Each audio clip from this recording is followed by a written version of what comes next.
I was about to die. And the worst part, I'd invited death into my own home.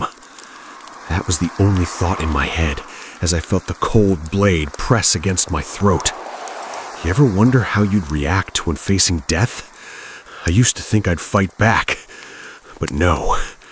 I just lay there, completely paralyzed, watching the knife move up and down with the breathing of the person about to kill me.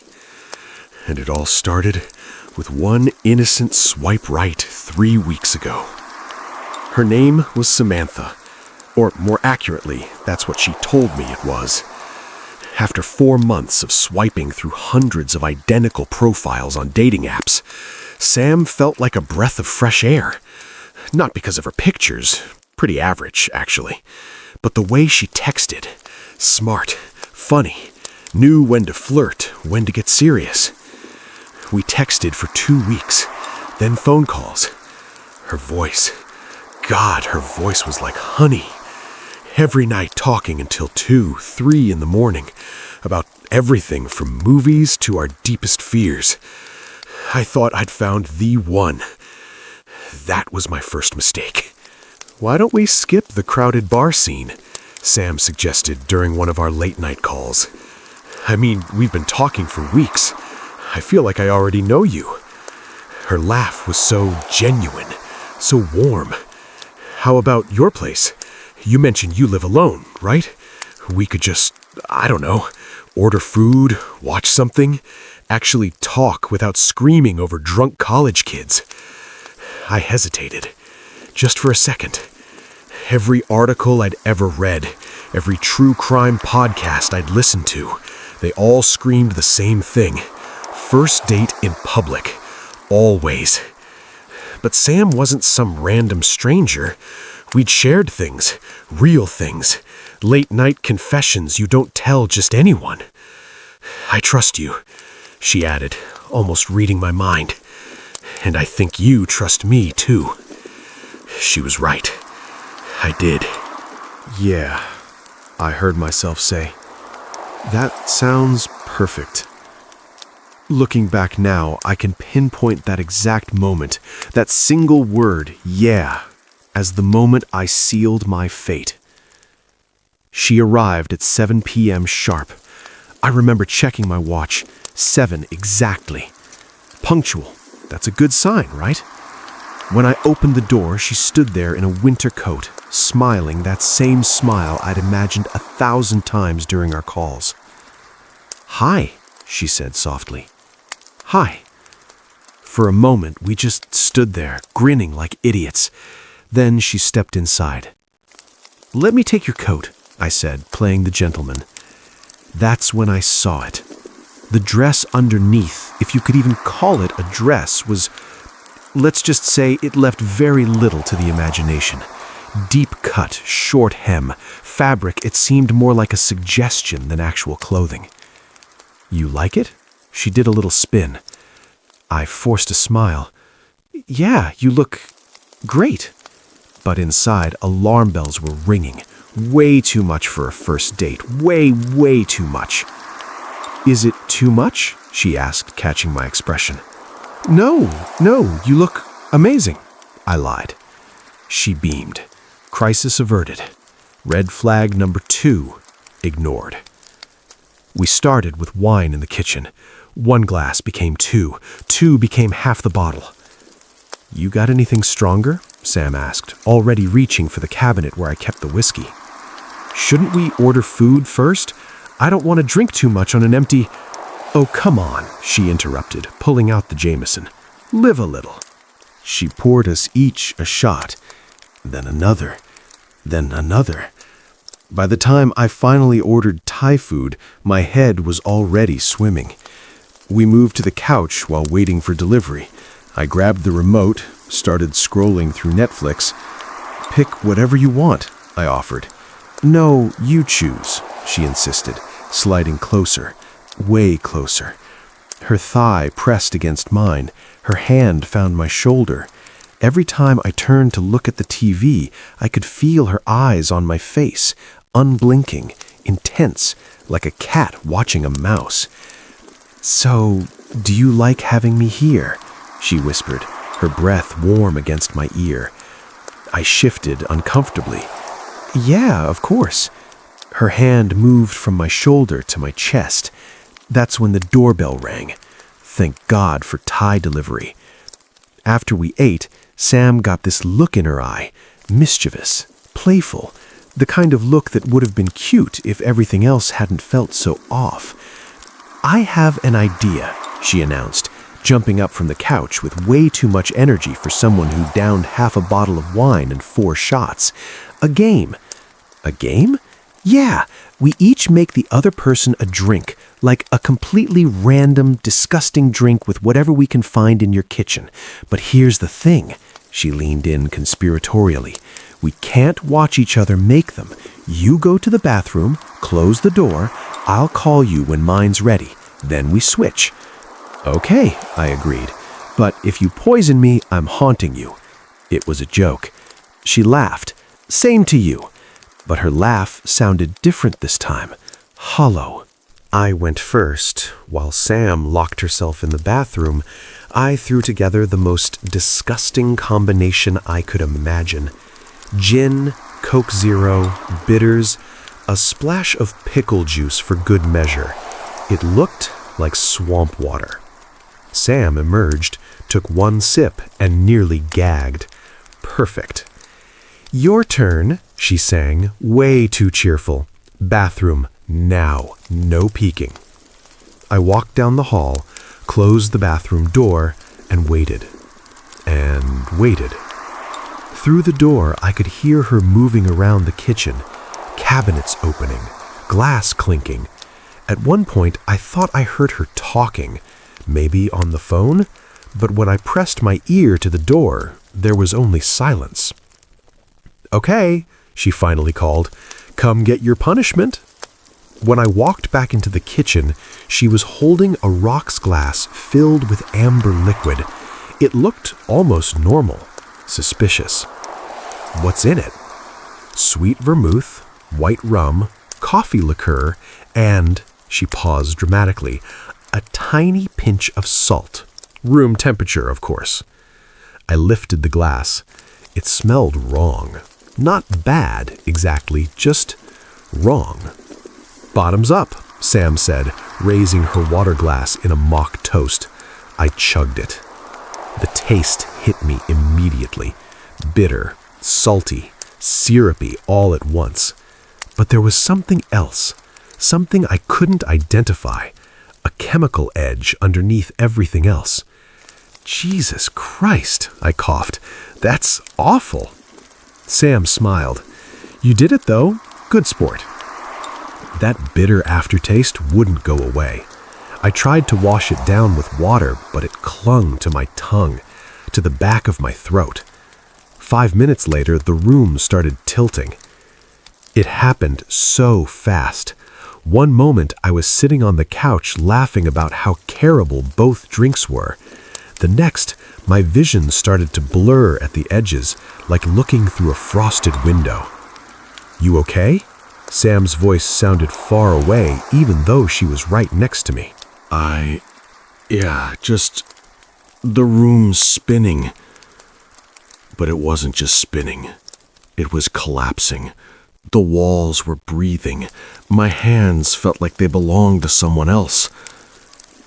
"I think I drank too much," I mumbled, but my tongue wasn't working right.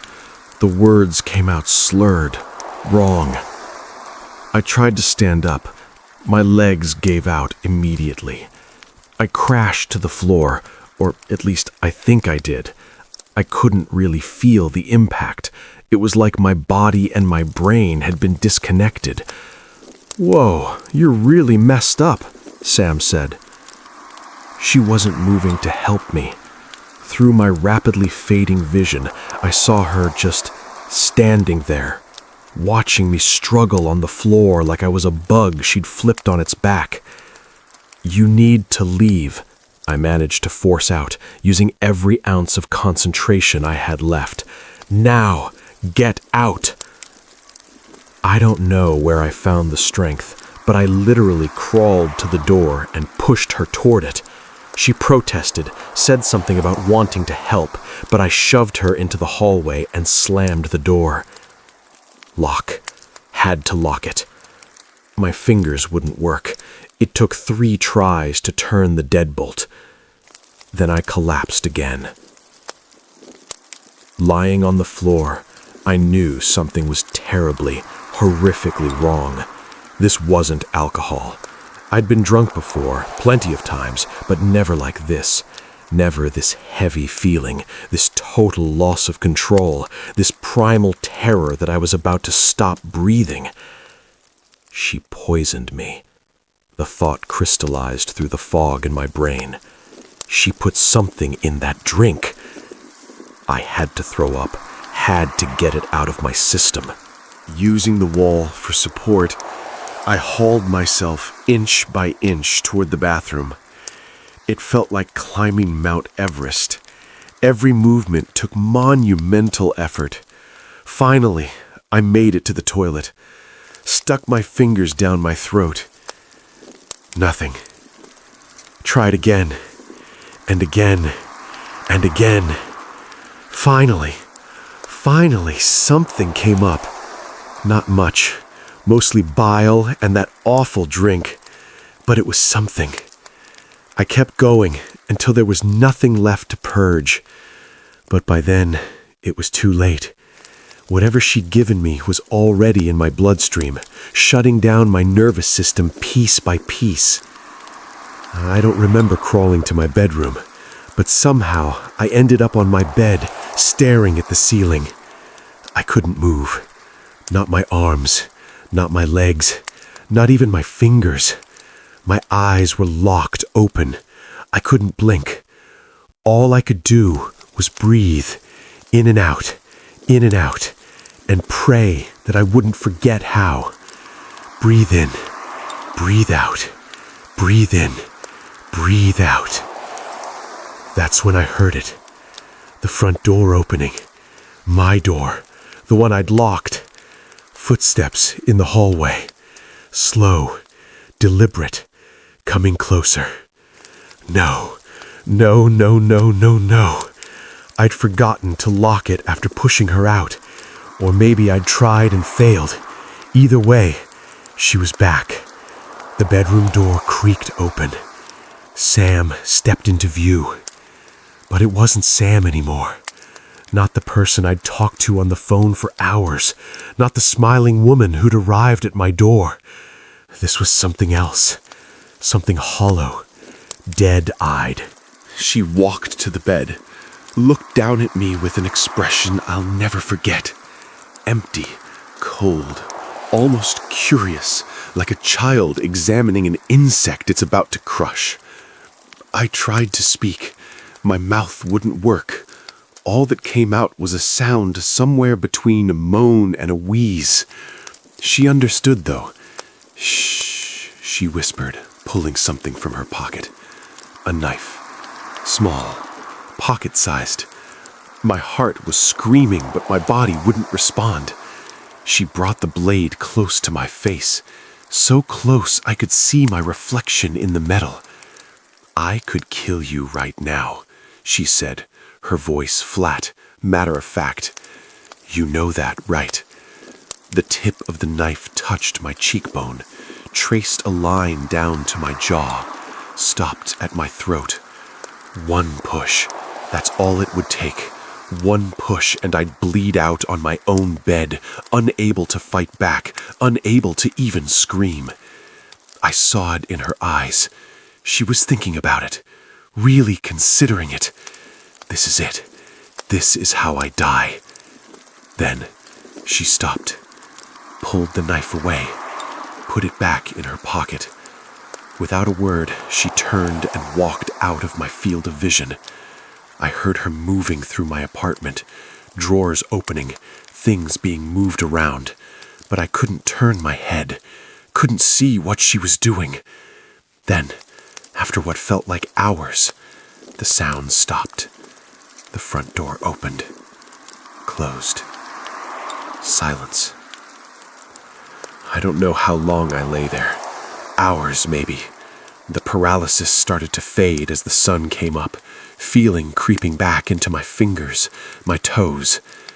When I could finally move again, I stumbled through my apartment. I don't even know if I'm still alive or not. Everything was gone. TV, laptop, PlayStation, the cash I kept in my nightstand, my grandfather's watch, my passport, credit cards. She'd even taken my winter coat. But worse than all of that, worse than the thousands of dollars in stolen property, was the realization of what had really happened. This was never a date. I was never a potential boyfriend. I was a mark, a target, a job. Every late-night conversation, every shared secret, every moment I thought we were connecting, it was all a performance. She'd been planning this from the very first message, and I'd made it so easy for her. The police came, took my statement, acted like they gave a damn, but Samantha was a ghost. The phone number, disconnected. The dating profile, deleted. Her photos, probably stolen from someone else's Instagram. The address she'd given me when we were getting to know each other, an abandoned building. She'd thought of everything. The detective assigned to my case was sympathetic but realistic. These romance scams are becoming more common. They're professionals. By now, she's probably 3 states away with a new name, new profile, looking for her next victim. So that's it? She just gets away with it? He didn't answer. He didn't have to. That was 8 months ago. Sometimes late at night, I wonder if she thinks about me, if she remembers the guy whose life she almost ended, or if I'm just one of dozens, hundreds maybe, just another name on a list she's long forgotten. I deleted all my dating apps. Haven't been on a date since. Because here's what nobody tells you about something like this. It's not just about the money or the stuff she stole. It's knowing that someone looked at you, really looked at you, and saw nothing but an opportunity, a means to an end. It's the nightmares where I'm paralyzed again, but this time she doesn't walk away. This time she finishes what she started. It's checking the locks on my doors 3, 4, 5 times before bed. It's never, ever trusting my own judgment again. Because I invited her in. I gave her everything she needed to destroy me. And somewhere out there, she's still doing it to someone else. Maybe she's on the phone with him right now, laughing at his jokes, making him think he's special. Maybe tonight's the night she shows up at his door. Maybe next time she won't walk away.